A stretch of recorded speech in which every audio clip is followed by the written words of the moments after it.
আজকের টপিক হচ্ছে এইটকম। এইটকম মানে কি? Attitude, ethics and communication competencies. আমরা যাই পড়ি না কেন আলটিমেটলি হচ্ছে যে এই জিনিসগুলোর উপরে ভীষণ ইম্পর্টেন্ট। ঠিক আছে, কি কি তাহলে এইটকম?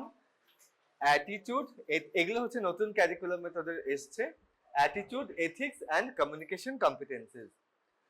Global attitude, ethics, and communication competencies are addressed in the roles of an Indian medical graduate. Outcome মানে কি? This refers to the soft skills like attitude, ethics, and communication that an Indian medical graduate needs to learn.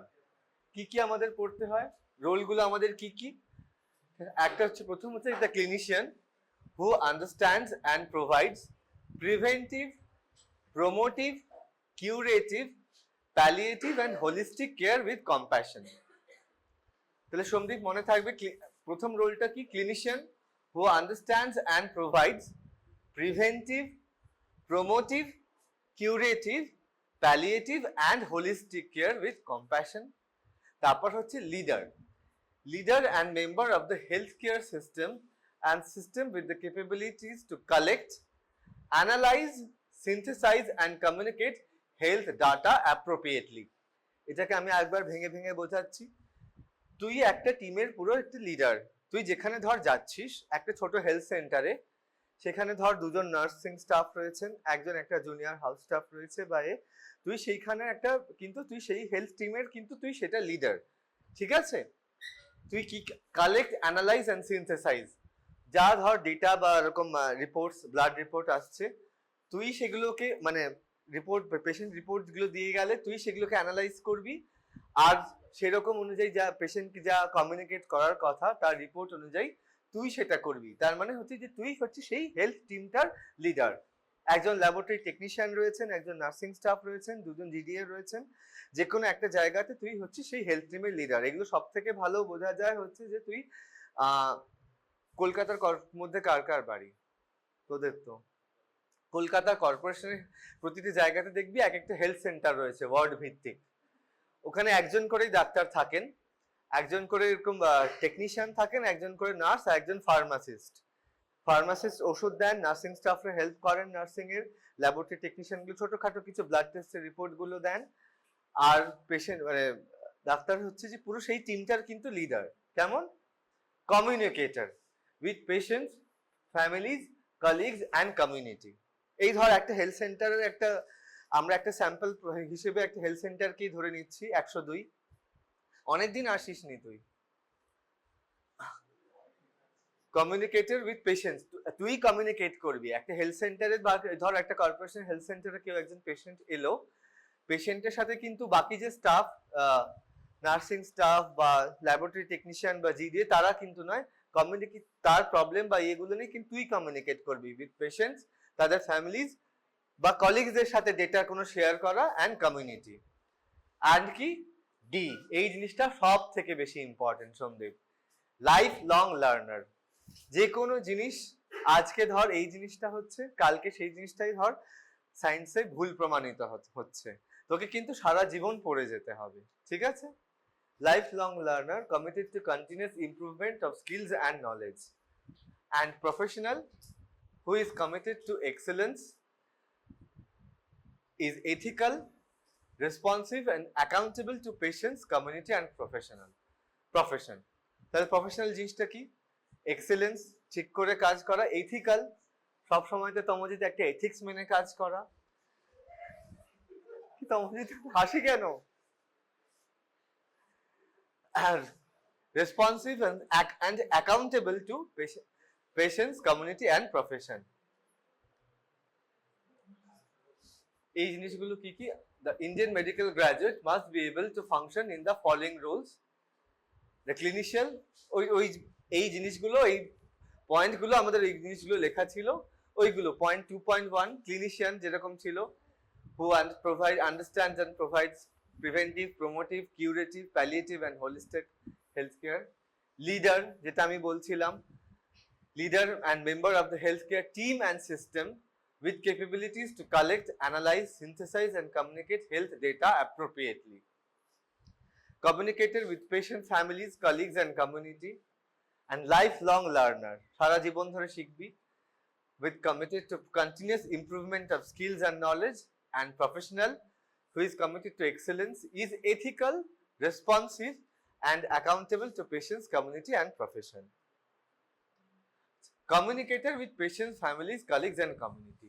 সব থেকে বেশি important হচ্ছে communication. Communication কিরকম?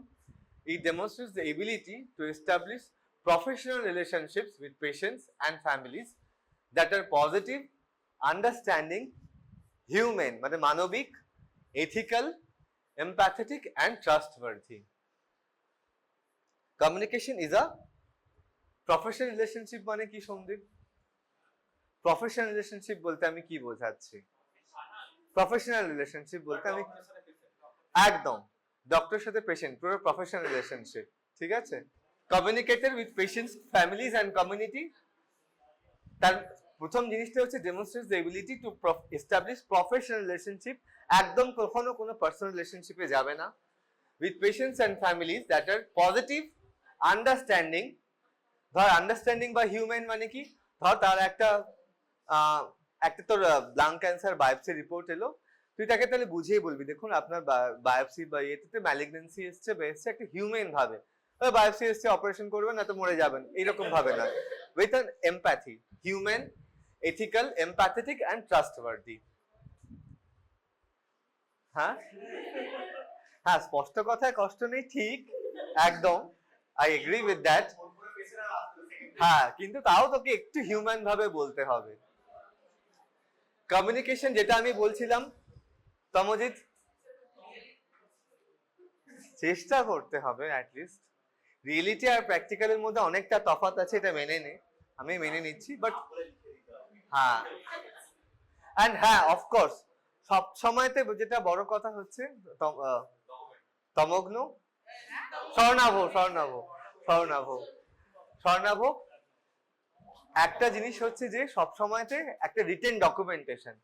তুই পেশেন্টকে ধর বলছিস যে কখনো এইরকম একটা আপনার লাং ক্যান্সার বা কিছু একটা, তুই তাকে এরকম রেফার করলি বা to be refer to an oncosurgeon বা তুই তাকে মুখে বললি, কিন্তু তারপর সেই তাকে বাইরে বেরিয়ে বলতেই পারে যে ডাক্তারবাবু আমাকে কিছু বলেনি। You have to give it in written also, proof রাখতে হবে যে তুই তাকে বলেছিস। তুই এমনি জেনারেল প্র্যাকটিস করছিস, তোর কাছে এসেছিল এবং তুই যে তাকে হাতে রেখে দিসনি, তুই যে হায়ার সেন্টারে রেফার করিসনি, সেটা তুই সাথে মুখে বলতে হবে না, তুই তাকে লিখেও দিতে হবে যে refer to an oncosurgeon or something like that.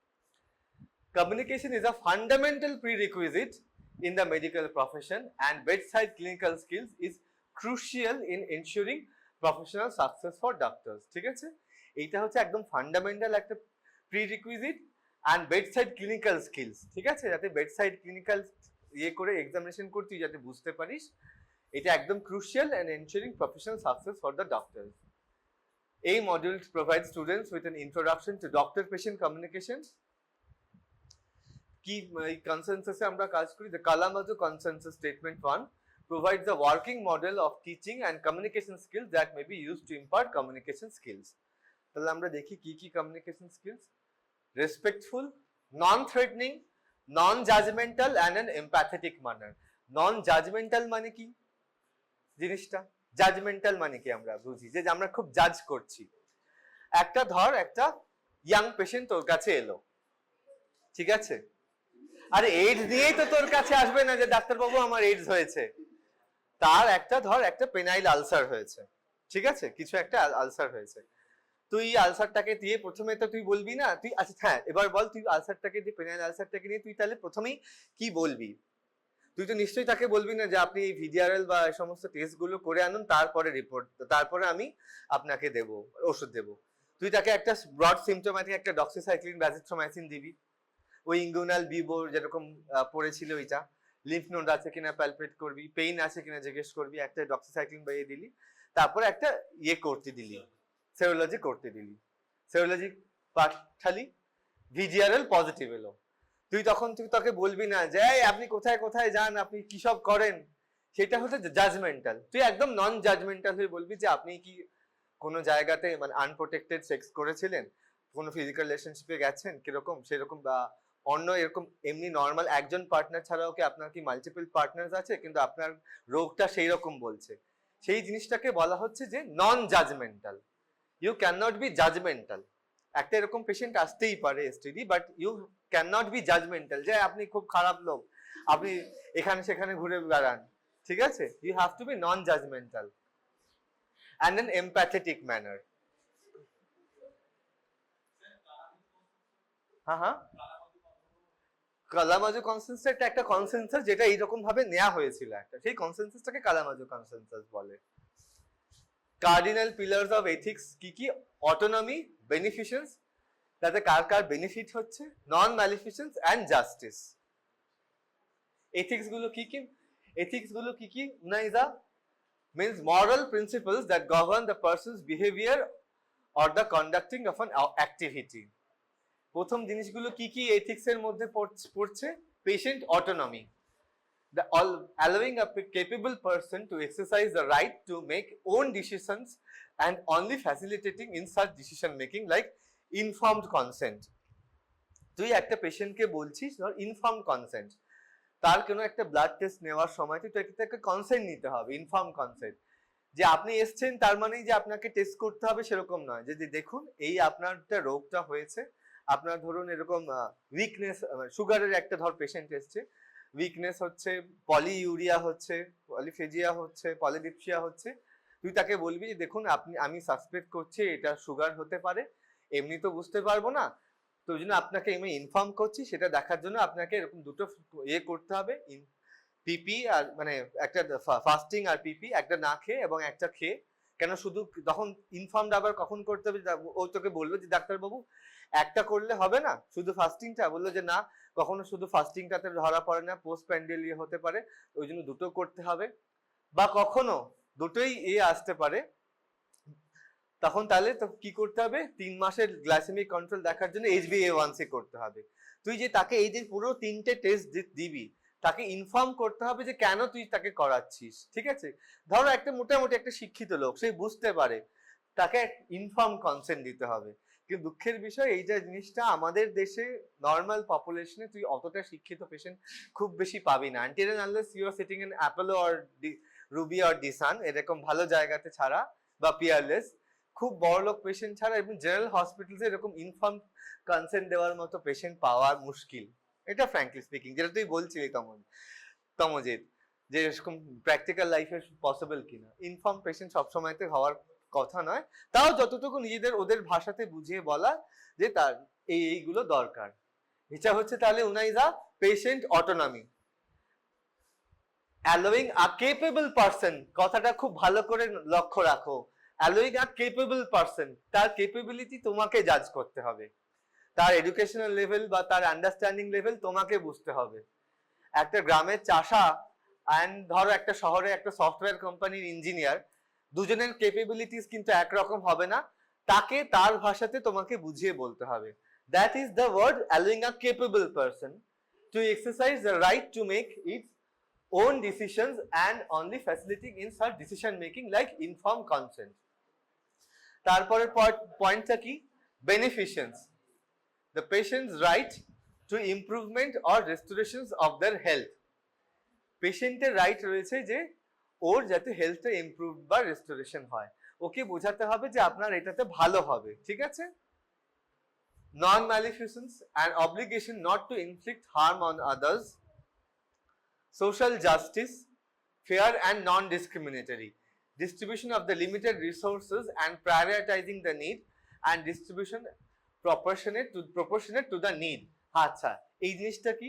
Social justice, fair and non-discriminatory distribution of the limited resources and prioritizing the need and distribution proportionate to the need. ধর একটা হসপিটালে তুই সুপার সোমদেব, তাতে মোটামুটি খুব ছোট একটা হসপিটাল, 4টে না 6টা বেড রয়েছে, এরকম 10টা বেড রয়েছে, ঠিক আছে, আরেকটু বাড়িয়ে দিলাম।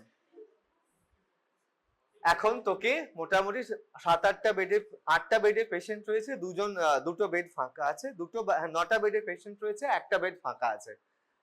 দুজন পেশেন্ট এসছে, একটা ভিআইপি পেশেন্ট, সে বলছে যে আমার একটুখানি গা ম্যাজমেজ করছে বা কিছু, আমাকে যে কোনো আমি এতে যাচ্ছি না, আমি আমাকে সোশ্যাল পলিটিক্যাল অ্যাসাইলামের জন্য আমাকে ভর্তি করুন, বা একটা ধর এমনি একটা পেশেন্ট এসছে তার সত্যি সত্যি দরকার, তোকে এখানে কিন্তু পুরো নন ডিসক্রিমিনেটরি ভাবে যার দরকার তাকেই বেড অ্যালট করতে হবে, ঠিক আছে? সেইটা হচ্ছে সোশ্যাল জাস্টিস।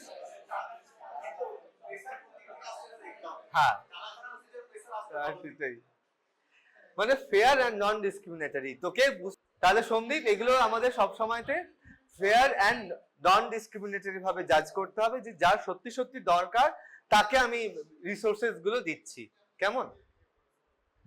তারপরে ধর আরেকটা কিছু কিছু হসপিটাল সাপ্লাই ওষুধ আছে, কিছু হসপিটাল সাপ্লাই ওষুধ নেই। দুটো পেশেন্ট এসছে, ধর তোর কাছে ডায়রিয়ার পেশেন্ট দুজন এসছে, একটা একদম গ্রামের গরিব চাষা, আর একটা এসছে শালঙ্কারা। তুই চাষি, তুই তোর গভর্নমেন্ট সাপ্লাই অ্যান্টিবায়োটিক গুলো কাকে দিবি? শালঙ্কারাকে? ডায়রিয়া, হ্যাঁ ডায়রিয়া। যার ফিনান্সিয়ালি যার ক্ষমতা নেই তাকে তুই গভর্নমেন্ট সাপ্লাই ওষুধগুলো দিলি, শালঙ্কারাকে বললি তুই কিনে খা।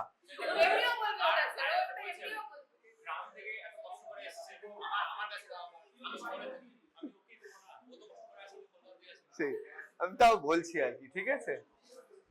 And communication, it is imparting or exchanging of, এই লাস্ট পার্টটা হচ্ছে সব থেকে বেশি important. Unaizah R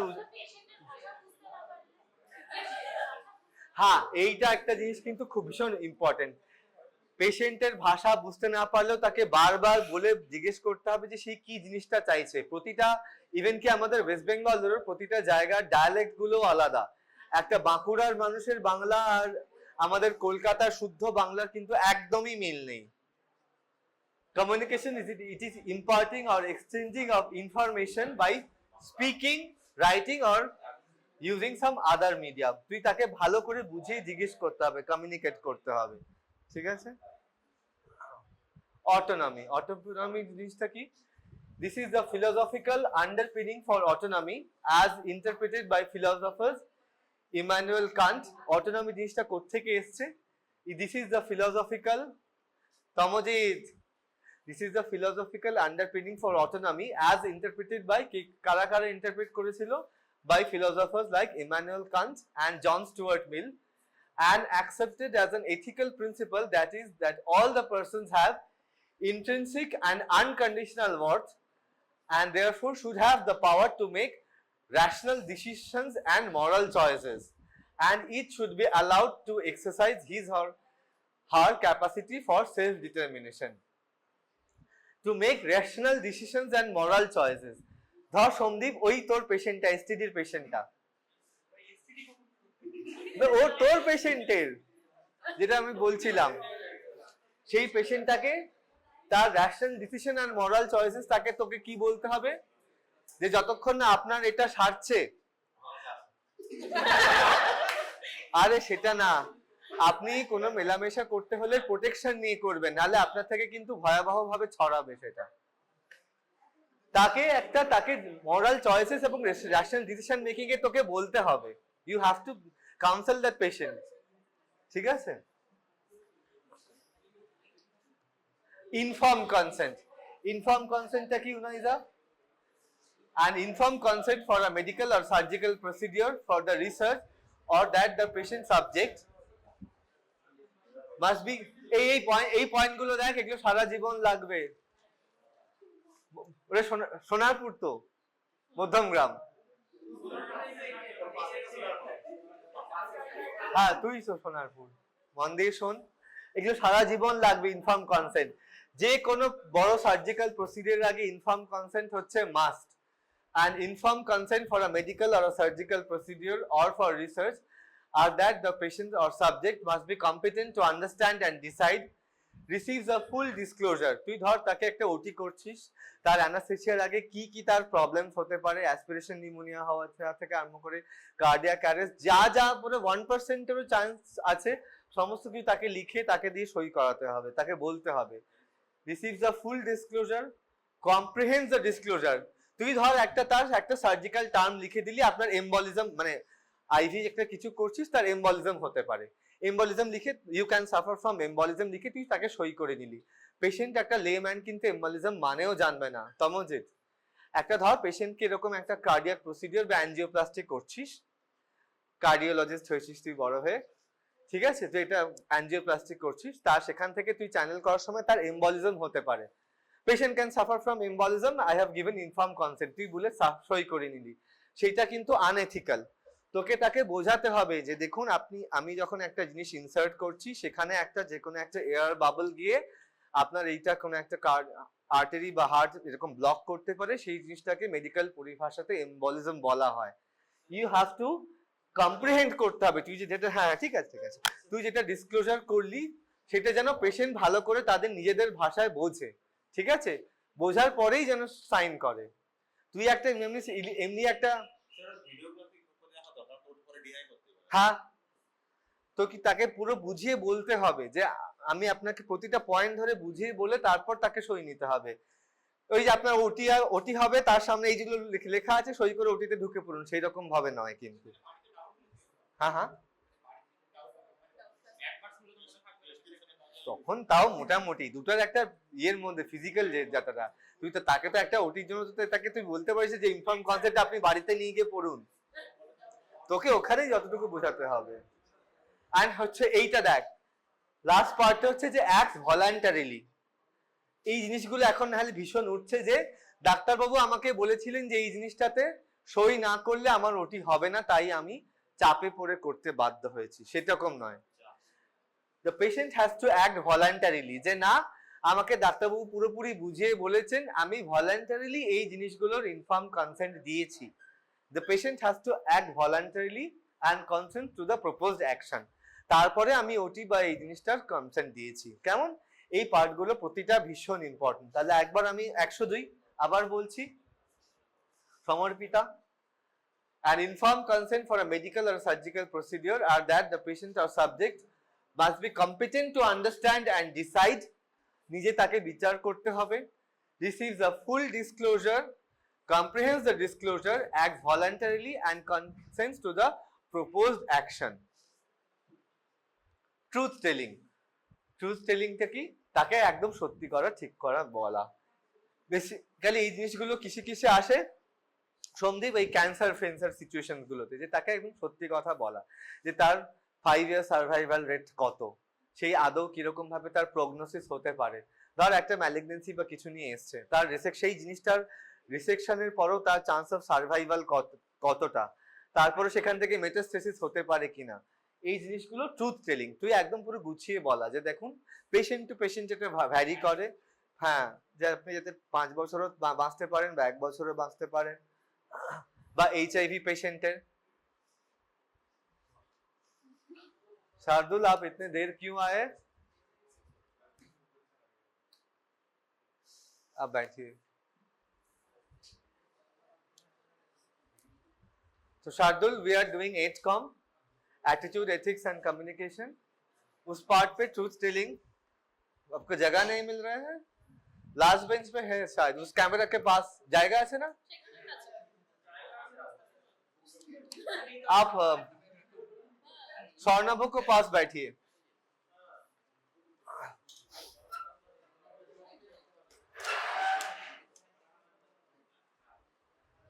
Truth telling is a vital component in a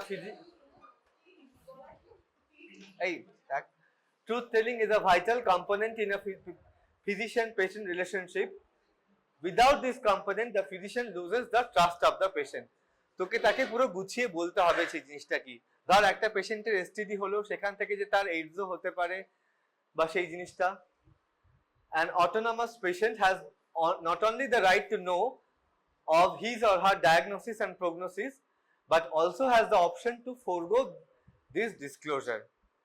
তাকে সেই যেমন ডায়াগনোসিসটা যেমন জানতেও পারে, প্লাস সেই অপশনটাও রয়েছে তাকে সেটা থেকে ফোরগো করার। However, the physician must know which of these two options the patient prefers. Confidentiality, এইটা হচ্ছে আরেকটা জিনিস important. Physicians are obligated not to disclose the confidential information given by a patient to another party without the patient's authorization. ঠিক আছে? তুই ধর একটা patient এলো আজকে তোর কাছে সোমদীপ, ওই এসটিডি পেশেন্টটার, তুই কোনো জায়গাতে তার নাম বা ডিসক্লোজ করতে পারবি না, ঠিক আছে?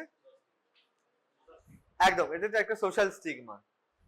Obvious exception is the sharing necessary of medical information for the care of the patient from the primary physician to consultants and other healthcare teams. তুই ধর ওই পেশেন্টটাকেই আবার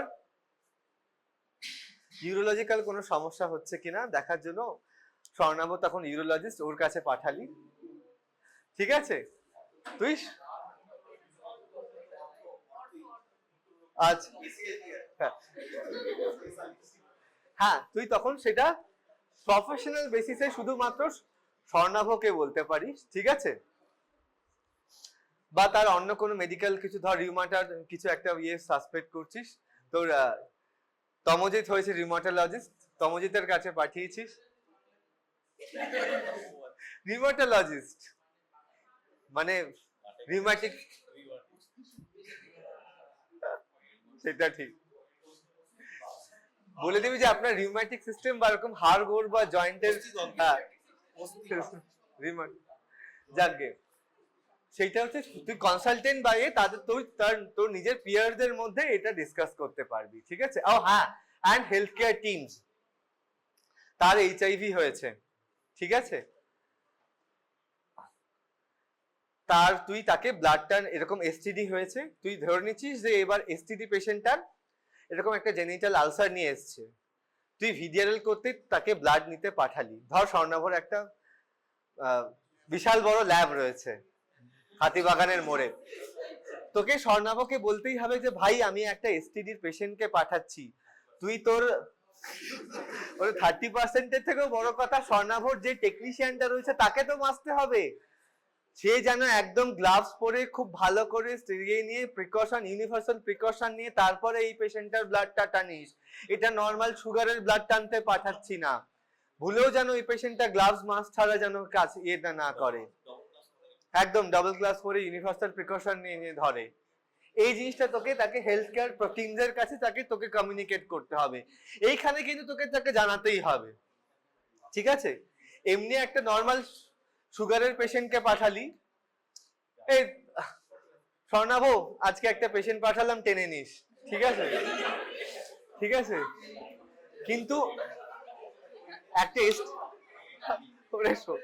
কিন্তু ধর একটা তুই একটা জেনিটাল আলসারের পেশেন্টকে পাঠাচ্ছিস, ঠিক আছে, হ্যাঁ, জেনিটাল আলসার পেশেন্টকে ব্লাড টানতে পাঠাচ্ছিস, তখন তোকে ভালো করে তোকে বলে দিতে হবে, Swarnabhu, this is a patient of an STD. He may or may not have HIV. Please inform your group D staff and technicians to handle with that precaution only. Okay?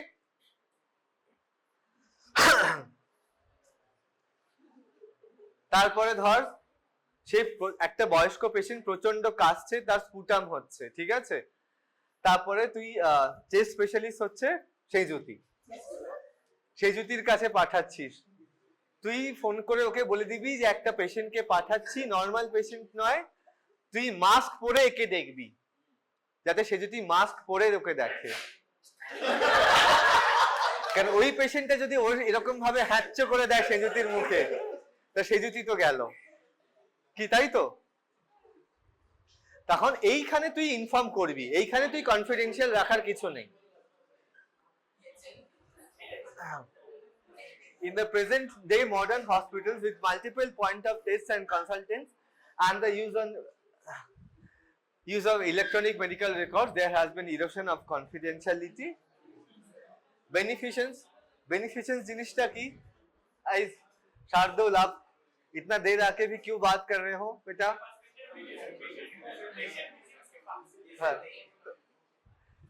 The principle of beneficence is the obligation of the physician to act for the benefit of the patient and supports a number of moral rules to protect and defend the right of the others, prevent harm, remove conditions that will cause harm, help persons with disabilities and rescue the persons in danger.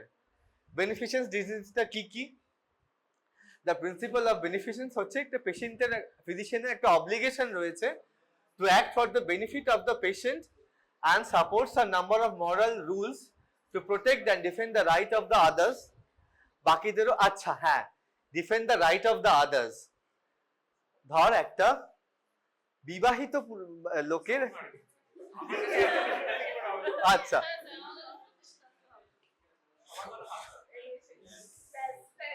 সুচরিতার কাছে একটা patient এসছে, একটা married patient with STD. তখন কিন্তু তোকে, আরে আমি এক্সাম্পল দিচ্ছি, তখন কিন্তু তোকে তার বউকে বলতে হবে যে আপনার হাজবেন্ডের এসটিডি আছে, মেলামেশা করার আগে প্রিকশন নিয়ে করবেন বা ইয়ে করবেন, ঠিক আছে? তখন কিন্তু তাকে কেন এই পার্টটা আসছে, to defend the right of the others and prevent harm. এই সন্দীপ, তখন কিন্তু আমাদের কনফিডেন্সিয়ালিটি জিনিসটা করলে হবে না। কেন? তখন কেন টু প্রিভেন্ট হার্ম। তখন কনফিডেন্সিয়ালি ওই যদি সুচরিতা যদি এই জিনিসটা, স্যার তো বলেছিল কনফিডেন্সিয়াল, আমি এবার চেপে যাব, এরকম করলে হবে না। কারণ স্যার এই জিনিসটাও বলেছিল যে বেনিফিসেন্স, যাতে আদার্স কারোর হার্ম না হয়। তার যদি কোনো ম্যারিড পার্টনার থাকে তাহলে তোকে তাকে ইনফর্ম করতে হবে, ক্যালকুলেটেড রিস্ক নিতে হবে, ঠিক আছে? তারপর হচ্ছে এই চল নন ম্যালিফিসেন্স। So what is non-maleficence? Non-maleficence is the obligation of a physician not to harm the patient. This simply stated principle supports the several moral rules: do not kill, do not cause pain or suffering, do not incapacitate, do not cause offense, and do not deprive others of the goods of life. Non-maleficence গুলো কি কি? যাতে physician যাতে কখনো পেশেন্টের harm না করে, ঠিক আছে?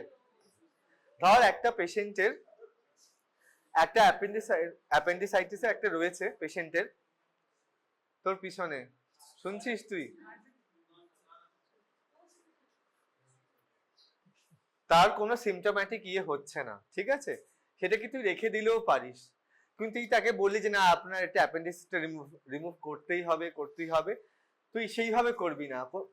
তার যদি কোনো দরকার না হয় তাহলে তাকে কোনো অনিচ্ছাকৃত এরকম পেইন বা সাফারিং এর দিকে যাবি না, ঠিক আছে? বা ধর একটা স্টেজ 1 এর দিকে একটা ক্যান্সার রয়েছে, তুই তাকে এমনি সার্জিক্যাল রিসেক্ট না করে রেডিওথেরাপি বা কিছু একটা দিলেও হয়ে যায়। তুই তখন তাকে বলছিস যে এরকম ভাবে তুই তাকে পুরো অপশন গুলো দিলি যে আমার রেডিওথেরাপি বা এরকম কেমো দিলেও হয়ে যাবে, আপনার সার্জিক্যাল রিসেকশনের দরকার নেই। আমরা কখনোই এই জিনিসটা হচ্ছে নন ম্যালিফিসেন্স, যে প্রয়োজন না থাকলে আমরা সেই পেশেন্টের হার্মে যাব না, ঠিক আছে? That's this simply stated principle supports several moral rules: do not kill, do not cause pain or suffering, do not incapacitate, do not cause offense, and do not deprive others of the goods of life. এগুলোতে কি কি বলতে হবে আমাদের? Nature of the illness, acute, chronic, reversible বা terminal, goals of the treatment, যে আমরা treatment goals গুলো সদৃশে জানাবো, treatment options and the probability of success for each option. প্রতিটা অপশন বলবো, যেমন ধর একটা সার্জিক্যাল রিসেকশন, রেডিওথেরাপি, কেমোথেরাপি, প্রতিটা অপশন দেবো পেশেন্টকে, তারপর বলবো যে আপনি নিজে বিচার বিবেচনা করুন। Adverse effects of the treatment and does the benefit outweigh harm, ঠিক আছে? প্রতিটা জিনিসের একটা অ্যাডভার্স এফেক্টস বা তার harm. Effects of no medical বা surgical treatment, if treated, plans for limiting treatment and stopping treatment. Patient যদি ধর তুই তাকে বলছিস যে আপনার এরকম কেমো বা রেডিওথেরাপি কয়েকটা এরকম সাইকেল নিতে হবে, পেশেন্ট যদি পার সাইকেল ধর এরকম প্রচুর দামি দামি কেমোথেরাপি ড্রাগস এরকম 1 লাখ 1.5 লাখ টাকা পড়বে। পেশেন্ট যদি বলে ডাক্তারবাবু তাহলে আপনি বলছেন যে 5টা সাইকেল অফ কেমো চলবে, আমি হয়তো অতটা মানে প্রতিটা সাইকেলে এরকম 5 লাখ টাকা করে, 5 5 25 লাখ, আমি হয়তো 5 10 15 লাখ টাকার পরে আর দিতে পারবো না। তখন তাকে বলতে হবে যে সেই সময়তে স্টপিং অফ দ্য ট্রিটমেন্ট 2টো বা 3টে সাইকেলের পর কি কি হতে পারে, রেকার করতে পারে বা ফিরে আসতে পারে কিনা, তুই তাকে সেই জিনিসগুলো তাকে ইনফর্ম বুঝিয়ে বলতে হবে। Quality of life, expected quality of life with and without treatment. তুই পেশেন্টকে বললি যে আপনি কেমো নিলেও 5 বছর বাঁচবেন, কেমো না নিলেও 5 বছর বাঁচবেন, তাহলে তো সে তো অবভিয়াসলি সেরকম যাবে না, কেন কেমোর অনেক সাইড এফেক্টস রয়েছে। হ্যাঁ, তাকে তাকে বলতে হবে কোয়ালিটি অফ লাইফ, যে আপনি 5 বছর থাকবেন কিন্তু ভালো থাকবেন, ক্যান্সারের ট্রিটমেন্ট, ক্যান্সারের সিমটমস গুলো এফেক্ট করবে না, বা আরেকটু কয়েকদিন এমনিতে কেমো না নিলে 5 বছর বাঁচতেন, কেমো নিলে 10 বছর বাঁচবেন, প্রতিটা জিনিসটা। Deficits physical, mental and social may have after treatment. ধর একটা পেশেন্ট এসছে, সে মডেলিং করে, তার এরকম কেমো বা কিছু দিলে তার পুরো টোটাল হেয়ার লস হবে বা হবে। প্রতিটা জিনিসের পেশেন্টের ক্ষেত্রে তার কি কি আর তার প্রফেশন অনুযায়ী, একটা নর্মাল পেশেন্টের এমনি ধর একটা স্কার আর একটা মডেল বা অ্যাক্টরের একটা স্কার, তাদের কিন্তু পুরো হেভেন এন্ড হেল ডিফারেন্স রয়েছে, ঠিক আছে? Recognition of possible physician bias in জাজিং দ্য কোয়ালিটি অফ লাইফ। তুই আনবায়াসড হয়ে তার কোয়ালিটি অফ লাইফ, তার ডেইলি মানে জব বা এরকম প্রোফাইল নিয়ে তুই তাকে বলবি। And rational to forgo life sustaining treatments. ধর সে একটা মোটামুটি খুব নিম্ন মধ্যবিত্ত পরিবারের বা বয়স্ক পেশেন্ট, একদম তার ছেলেপুলেরাও বলছে যে আমরা আর পারছি না, এরকম বয়স্ক পেশেন্ট। ধর এমনিতেই তার 80 বছর বয়স হয়ে গেছে, কেমো টেমো দিয়ে অনেক খরচা করে 30-40 লাখ টাকা খরচা করে হয়তো বাঁচবে কি বাঁচবে না, তার সার্ভাইভাল রেটের চান্সেস গুলো কম। আর একজন 30 to 50 year old patient, well to do family, তার চান্সেস অফ এগুলো, তুই কাকে তুই বলবি যে কেমোটা নেওয়ার জন্য বেশি তুই ইন্সপায়ার করবি? অবভিয়াসলি যার একটু ফাইন্যান্সিয়ালি স্টেবল, যারা ইয়াং বয়সের, যারা একদম বয়স্ক বা ডেবিলিটেটেড বেড রিডেন পেশেন্ট, যার জেরিয়াট্রিক্স এর ব্যাপার, ঠিক আছে? তুই তাদেরকে তো অতটা বলবি না যে দেখুন হ্যাঁ আপনি কেমো নিলেও পারেন, 5 year সার্ভাইভাল রেট হতেও পারে, নাও হতে পারে, বাট যদি অতটা বিয়ার করতে না পারেন you can think of that. এটা হচ্ছে rational to forgo life sustaining treatment. Rational, তুই নিজের ভাষা নিজে এবং তাকে পেশেন্টকে নিয়েও ডিসকাস করা যে এই লাইফ সাস্টেনিং ট্রিটমেন্টে তার রেশনালটা মানে কতটা তার উপকারী হবে। জাস্টিস, জাস্টিসটা কি is generally interpreted as fair, equitable and appropriate treatment for persons of the several categories of justice. The one that is the most pertinent to clinical ethics is distributive justice. Distributive justice ta ki Unaiza? Distributive justice refers to the fair, equitable and appropriate distribution of the healthcare resources determined by the justified norms that structure the terms of social cooperation. Case 1, Dara. A 20-year-old college student living in the college hostel is brought to a friend to the emergency department, unrelenting headache and fever. He appeared drowsy but was responsive and had fever 40 degrees centigrade and neck rigidity on examination. তাহলে সন্দীপ কোন দিকে যাচ্ছে এগোচ্ছে কেসটা? 20 বছরের college student, Swarnabh তোর college student, তুই তাকে এমার্জেন্সি ডিপার্টমেন্টে নিয়ে এসেছিস, ড্রাউজি, আনরেসপন্সিভ, জ্বর, আর স্বর্ণাভ নেক রিজিডিটি হচ্ছে আর এক্সামিনেশন। মেনিনজাইটিস, লাম্বার পাংচার করলি, স্পাইনাল ফ্লুইডে appear cloudy and showed increase white cells, pyuria মানে পায়োজেনিক, গ্রাম স্টেনিং কি দেখলি? Showed gram positive diplococci. Based on the diagnosis of bacterial meningitis, appropriate antibiotics was begun and hospitalization was instituted. Although initial consent for diagnosis was implicit and consent for lumbar puncture was explicit at this point, patient refuses treatment without any given reasons and insists on returning to the hospital. Swarnabh বাড়ি যেতে চাইছে। Even after explanation by the physician as to the seriousness of a diagnosis and absolute need for the prompt treatment, danger to the life without treatment, patient is adamant in his refusal. এমার্জেন্সিতে Tamajit বসে রয়েছিস, তুই স্বর্ণাভকে কিভাবে বোঝাবি? Significant bacterial concept, ও ভেবেছিল যে 10 to the power 5 হচ্ছে না তাই আমি ফেলে দিলাম, কিন্তু তুই ওকে বলিসনি যে ওটা পারকিউটেরাস নেফ্রোস্টমি স্যাম্পল, সেটা লিখে দেওয়া হয়নি, ঠিক আছে? এটা রোল প্লে করতে হবে। চল আমি ওকে দে, হ্যাঁ দাঁড়া কর, ইনঅ্যাক্ট কর, এটা ক্যামেরার সামনে, বাস এইটুকুই তো। This is a case scenario of misguided report due to inadequate information and requisition form. Inadequate information টা কখন হতে পারে? তমজিৎ ইউরোলজিস্ট আর সন্দীপ মাইক্রোবায়োলজিস্ট ওরা তোমায় দেখাবে। তুই স্যাম্পল পাঠা ওকে, ইউরিনের, ঠিক আছে। তমজিৎ ইউরোলজিস্ট ও একটা পারকিউটাস নেফ্রোস্টমি করে একটা স্যাম্পল পাঠিয়েছিল ইউরিনের সন্দীপকে, কিন্তু সেটা লিখে দেওয়া ছিল না, শুধু ইউরিন লিখে পাঠিয়েছে, শুধু ইউরিন লেখা আছে, শুধু ইউরিন সৃজন লেখা আছে, সৃজন, ঠিক আছে। কিন্তু সৃজনের সেটা যে নর্মালি ভয়েডেড, এই দাদা সেই স্যাম্পলটা যে সৃজনের নর্মাল স্যাম্পল বা পারকিউটাস নেফ্রোস্টমি সেটা বলেনিও। তাহলে সোমদেব এবারে কত কি পেয়েছিস বল? ইউরিয়া কাউন্ট কত, কলোনি কাউন্ট কত পেয়েছিস তুই? 10,000 পেয়েছিস। তখন ও ভাবলো সোমদীপ পেয়েছে 10 to the power 3। তখন সোমদীপ ভাবলো যে স্যার পড়িয়েছিল যে 10 to the power 5 না হলে তো সিগনিফিকেন্ট নয়, তাহলে আমি ডিসকার্ড করে দিলাম স্যাম্পলটা, নো গ্রোথ দিয়ে দিলাম। এদিকে সৃজনের তো অ্যান্টিবায়োটিক না পেয়ে তো অবস্থা টাইট, ঠিক আছে। তখন ও তখন ইউরোলজিস্ট মানে তমজিৎকে গালাগাল দিচ্ছে যে আমার কিছু কমছে না কেন, আমার তো নো গ্রোথ আসার কথা নয়, ঠিক আছে। তখন তমজিৎ ওকে বলছে যে তুই বল ওকে যে নো গ্রোথ দিলে কেন তুমি, গ্রোথ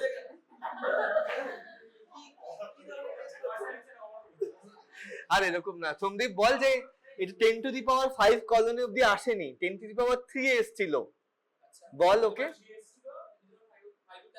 আসেনি, ওটা পারকিউটাস নেফ্রোস্টমি। এবার তুই বল যে আপনি তো এটা লিখে পাঠাননি, এটা আমি ভেবেছি নর্মাল ভয়েডেড স্যাম্পল।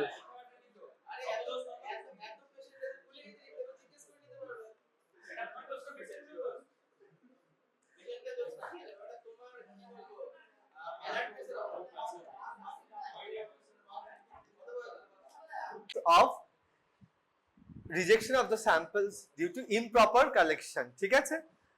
একটা টিবি পেশেন্ট গ্রাম থেকে আসছে, সে একটা স্পট স্যাম্পল দিয়েছে এবং তারপরের দিন আর্লি মর্নিং স্যাম্পল দিচ্ছে, কিন্তু তার সালাইভারি ইয়েতে বা স্পুটাম স্যাম্পলে বারবার সালাইভারি টু মেনি এপিথেলিয়াল সেলস আসছে, মানে সালাইভারি কন্টামিনেশন, সেই জন্য সেটা রিজেক্টেড হচ্ছে।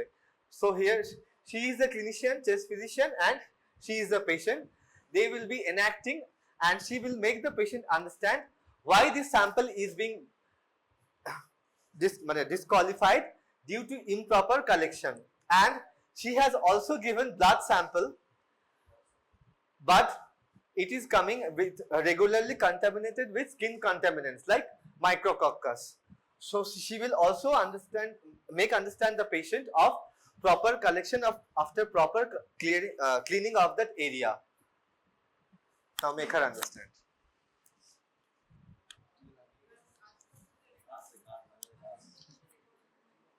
কাশ আচ্ছা শুনুন, আপনাকে যে আমি স্পুটাম মানে থুতুটা দিতে বলেছি, আপনি না মুখ থেকে থুতু জাস্ট ফেলে দেবেন না, জোরে নিঃশ্বাস নিয়ে জোরে কাশবেন, তখন যে কাফটা বেরোবে সেটা জমা দেবেন, নইলে বারবার ওই জিনিসটা আমাদেরকে ফেলে দিতে হচ্ছে, ওটা কোনো কাজ দেবে না। আপনার মুখে যে জেনারেলি যেগুলো থাকে সেগুলো চলে আসছে, বাট আমরা আপনাদের লাংসের ভেতরে যেগুলো চাই সেগুলো আমাদের দরকার আর কি। হ্যাঁ, জোরে কাশবেন যাতে ভেতর থেকে কফটা বেরোয়।